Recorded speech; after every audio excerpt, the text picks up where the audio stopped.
you know. And the last couple of years, my wife and I, we started seeing a therapist. Started going to counseling together.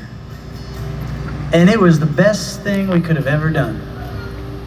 And I love talking about it because for whatever reason, in church circles, people think you're crazy if you see a counselor. And I gotta be honest with you, I think you're crazy if you don't see one. Because following Jesus was never meant to be an individual sport. It's meant to be a team effort. You know? It's like my buddy, he's getting into triathlons. Anybody do a triathlon before? Any athletes out there? Do you know what a triathlon is? It's where you you start with the swim, and then you do a bike, and then you do a run. It's stupid. It's like, why would you do that to yourselves? But he was gonna get into it, and he started learning the difference between the cycling portion of triathlons and the difference between cycling. See, in a triathlon, if you're in the cycling portion and you get behind another biker, you're disqualified. They call it drafting.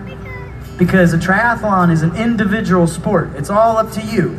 You gotta do the swim, you gotta do the bike, you gotta do the run. It's all about you, you're all by yourself. And he said, what's amazing is in cycling, it's totally different. In team cycling, you got 6 or 7 people all drafting off each other, all getting in line behind each other, all saying, here, you take a turn being in the front, taking all the wind, taking all the drag, doing all the work, and I'm gonna get in line behind you, and you're gonna make my ride easier. And my buddy was saying, isn't that the way the church is meant to be?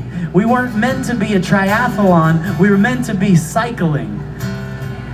Like, get in line behind me. I got some advice. I got some wisdom. I've been through this trail.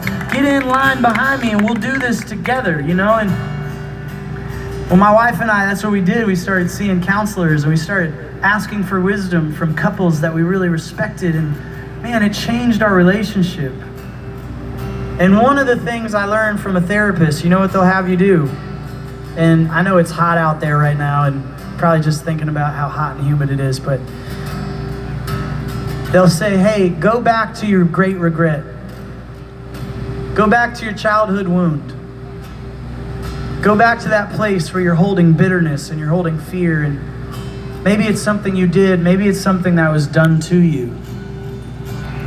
And then they'd ask you this, okay, you there in that moment in your mind? Where's Jesus? What's Jesus doing? What's the look on his face? And we bring Jesus into those wounding places. And for some of us, that's the hardest thing to do, to believe that God cares, that he still saw us, that he was still there, that he still loved us in that moment. But I got news for you. He was there, he saw it all. And he still loves you. So I want to sing this bridge, and if you can sing it with me, I know we don't have words up tonight, but it says, hallelujah, you are right here with me. Hallelujah, you have always been there. Hallelujah, you will never stop chasing me. Can we sing that together, Sallisaw? Okay, 2 of you. All right, let's do it. Here we go. Hallelujah, you are right here with me.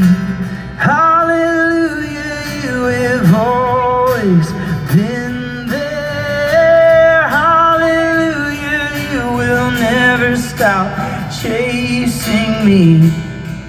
You're chasing me.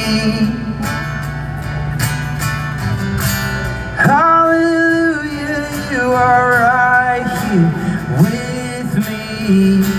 Hallelujah, you have always been there. Hallelujah, you will never stop chasing me.